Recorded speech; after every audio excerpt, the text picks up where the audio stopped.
एक बात मुझे आपको नोट करवानी है, 15 जून से आज की बात का टाइम बदलेगा। जो शो 9 बजे होता है अब 8:30 बजे से शुरू होगा। सबसे पहले प्रेम शुक्ला जी, बधाई। निश्चित तौर पर एक बड़ा कीर्तिमान यहां पर प्रधानमंत्री ने स्थापित किया है। आज ये तस्वीर अपने आप में बता रही है किस तरह से पूरे देश में कमल जो है वो हर जगह खिला हुआ है। पूरे देश में हर राज्य में आपका विधायक मौजूद है, आपकी उपस्थिति मौजूद है। पीना जी, निश्चित तौर पर निर्वाचित प्रधानमंत्री के रूप में सबसे लंबा कार्यकाल प्राप्त करने के लिए आदरणीय नरेंद्र मोदी जी और उनके कैबिनेट का अभिनंदन किया जाना आवश्यक है।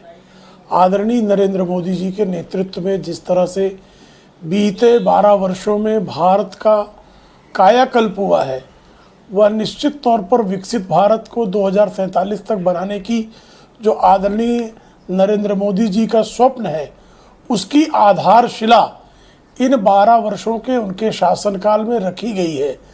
जिस तरह से जो है भारत आज अर्थव्यवस्था में 11वें स्थान से कुछ दिन तक चौथे स्थान पर रहा और आज छठे स्थान पर जो भारत आज पहुंचा है, वह निश्चित तौर पर नरेंद्र मोदी जी के नेतृत्व की बड़ी सफलता है।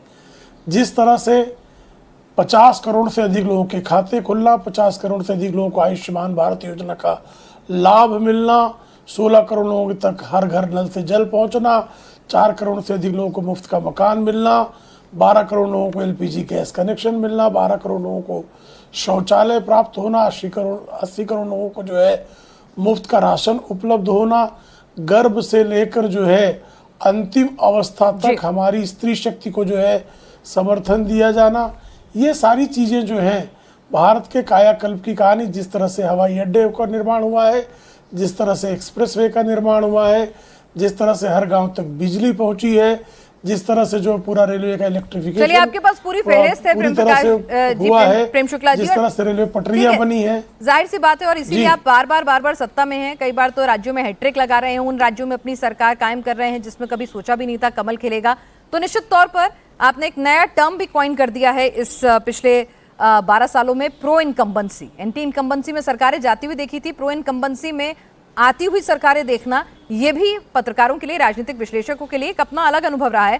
तहसीन भी हमारे साथ जुड़े हुए हैं। तहसीन, एक बात तो आप क्रेडिट देंगे कि भाई इसमें कोई डिनायल नहीं है कि जब से प्रधानमंत्री नरेंद्र मोदी के नेतृत्व में बीजेपी आई तो बीजेपी का एक्सपेंशन ही हुआ है। आप देख लीजिए, उत्तर से लेकर दक्षिण तक, पूर्व से लेकर पश्चिम तक कमल खिला है और बार बार खिला है। एंटी इनकम्बेंसी की जब बात करते थे वहां प्रो इनकम्बेंसी हमने देखी है। आप सोच के देखिए, 8 से आज की डेट में 22 राज्यों में बीजेपी एनडीए की सरकार होना, 2014 से 2026 तक 42 चुनाव जीतना और कांग्रेस का इसी दौरान 58 चुनाव हारना। भाई credit should be given where it's due.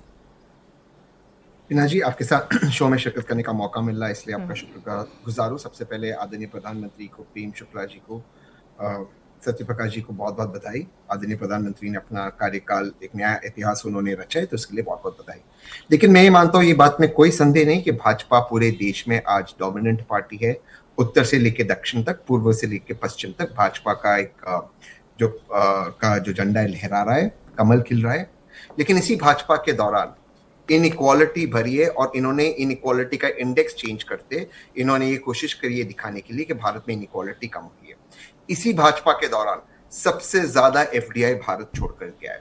इसी भाजपा के अंदर सबसे ज्यादा सुसाइड हुए। इसी भाजपा के अंदर के कार्यकाल के अंदर सबसे ज्यादा हाई नेटवर्क इंडिविजुअल्स भारत छोड़ के गए, सबसे ज्यादा टैलेंट छोड़ते गए जो 70 साल में नहीं छोड़ गया। इसी भाजपा के अंदर हमारा जीडीपी, जो डेट टू जीडीपी रेशियो है, वो जो यही तो मेरा सवाल है कि तो फिर भाजपा हारती क्यों नहीं? केंद्र सरकार भाई चलिए ठीक है, एसआईआर तो अभी हो रहा है, कुछ जगह हो रहा है, उससे पहले भी आप देखिए कई स्टेट्स में नहीं मैं कह रही हूँ, चलिए अगर एक लॉजिक ये भी लोग बात दे रहे हैं तो मैं आपसे पूछ रही हूँ, भाई ठीक है, इतना सब कुछ गलत है तो भाजपा हारती क्यों नहीं? क्यों नहीं प्रधानमंत्री नरेंद्र मोदी का भरोसा जो है लोगों के अंदर, क्रेडिबिलिटी टूट पाती? इसी भाजपा के दौरान जो डेट टू जीडीपी रेशियो है वो बढ़ा है, डेट देश के ऊपर बढ़ा है, कर्जा देश के ऊपर बढ़ा है, सेविंग सबसे ज्यादा घटी है, बेरोजगारी चरम पे, 20% अर्बन अनएम्प्लॉयमेंट है और इन्फ्लेशन का डेटा बदलते जो 3% इन्फ्लेशन दिखाते, एक्चुअली इन्फ्लेशन करीबन 18% है, जो ये दिखाते नहीं क्योंकि इन्होंने इन्फ्लेशन की परिभाषा बदली है। अब आपका सवाल, भाजपा हारती क्यों नहीं? भाजपा नहीं हारने के कई कारण हैं। एक कि विपक्ष असफल है, विपक्ष के नेताओं में वो जमीनी जुड़ाव नहीं है, ये बात सच्ची। दूसरी कि जिस तरह से इंस्टीट्यूशंस को मोड़ा गया है, कल हमने देखा मध्य प्रदेश के अंदर कांग्रेस के एक प्रत्याशी को रोका गया, किसी कारण नहीं, वो कोई कारण नहीं आपको रोकने के लिए। एक प्राइवेट कंप्लेन के ऊपर जो कोर्ट केस ने नोटिस आए उस पे आपने आपने उसको रिजेक्ट कर दिया, जबकि इनके मंत्री ने 3 बार एफिडेविट में गलत अपने पढ़ाई के बारे में डाला, तो वहां पर कुछ नहीं हुआ। इलेक्शन कमीशन ने 30 लाख भारतीयों को बाहर रखा वोटिंग से, और माननीय सुप्रीम कोर्ट कहता है इस बार आप वोट नहीं करोगे तो अगली बार हम आपको मौका दे देंगे।